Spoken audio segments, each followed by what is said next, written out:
Kemenhan dorong food estate Kalteng, LSM sebut janji kosong. Wakil Menteri Pertahanan Sakti Wahyu Trenggono mengatakan pihaknya bekerja sama dengan sejumlah kementerian untuk mengembangkan kawasan food estate di Kalimantan Tengah demi ketahanan pangan. Namun, masyarakat sipil menyebut itu cuma dalih demi program cetak sawah yang akan merusak lahan gambut dan memicu kerugian negara. Trenggono menyebut pihaknya bekerja sama dengan Kementerian PUPR, Kementerian Pertanian, Kementerian Kehutanan dan Lingkungan Hidup, serta Kementerian BUMN untuk mengembangkan kawasan food estate yang rencananya akan mulai dibangun di Kalimantan Tengah. Hal ini, kata dia, dilakukan agar Indonesia memiliki lahan tetap guna mempersiapkan kekuatan pangan tersebut. Kita harus punya cadangan pangan dan punya lahan tetap untuk tanaman pangan yang akan dikembangkan.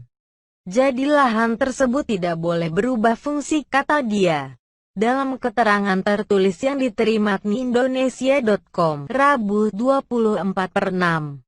Menurutnya, ketahanan pangan tak kalah penting dengan kekuatan senjata apalagi di masa pandemi COVID-19 ini. Belajar dari sejarah perang, kalau kita miliki senjata tanpa kekuatan cadangan pangan akan kocar-kacir juga, kata Trenggono. Lebih lanjut, Trenggono juga memaparkan ada 3 tanaman pangan utama yang perlu dikembangkan untuk ketahanan pangan nasional yakni padi, jagung, dan singkong. Pada Selasa, 23/6. Kementerian Pertahanan melakukan pembahasan tentang pengelolaan kawasan-kawasan eks pengembangan lahan gambut PLG di Provinsi Kalimantan Tengah.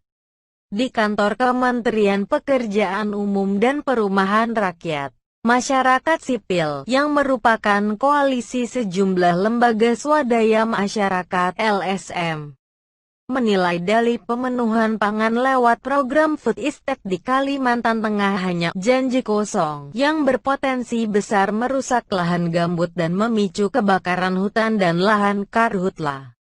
Di tengah pandemi COVID-19, pemerintah kemudian menggunakan isu krisis pangan sebagai satu alasan untuk mempercepat proyek pencetakan sawah di Kalimantan Tengah, ujar koalisi dalam siaran persiang. Dikutip dari situs Elsam, menurut mereka, proyek food estate yang masuk proyek strategis nasional (PSN) ini bakal digelar di lahan bekas proyek lahan gambut 1.000.000 hektar era Orde Baru. Program ini, katanya, minim transparansi dan partisipasi masyarakat. Kami meminta pemerintah untuk tidak lagi mengulangi kesalahan masa lalu dan kembali membangun malapetaka yang baru.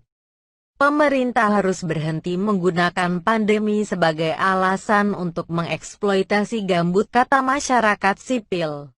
Diketahui, Presiden kedua RI Soeharto meluncurkan proyek pengembangan lahan gambut PLG 1 juta hektar di Kalimantan Tengah. Tujuannya, menyediakan lahan pertanian baru dengan mengubah 1 juta hektar lahan gambut dan rawa untuk penanaman padi. Namun, proyek itu gagal total. Transmigran di kawasan gambut tersebut meninggalkan lokasi. Sementara, penduduk setempat mengalami kerugian akibat kerusakan sumber daya alam akibat proyek tersebut. Masyarakat sipil pun menyebut proyek food estate ini mesti ditolak karena, pertama, menambah kerugian negara. Sebab, sejarah memperlihatkan bahwa program semacam ini hanya menghabiskan dana dengan hasil proyek yang nihil. Fakta menunjukkan bahwa hampir semua proyek food estate di Indonesia yang bertumpu pada pembangunan skala luas dan modal dari anggaran pemerintah dengan melibatkan perusahaan terus mengalami kegagalan dan dibarengi dengan isu korupsi, menurut koalisi. Kedua, merusak lingkungan. Pasalnya, proyek di gambut rentan memicu kebakaran dan mengikis keanekaragaman hayati dan habitatnya. Ketiga, memicu ketimpangan kepemilikan dan konflik lahan. Program lama menunjukkan bahwa perkebunan sawit jadi penguasa lahan dan tanah dan terampas. Seharusnya pemerintah mengembalikan urusan pangan kepada petani dan berikan hak atas tanah, tandas masyarakat sipil.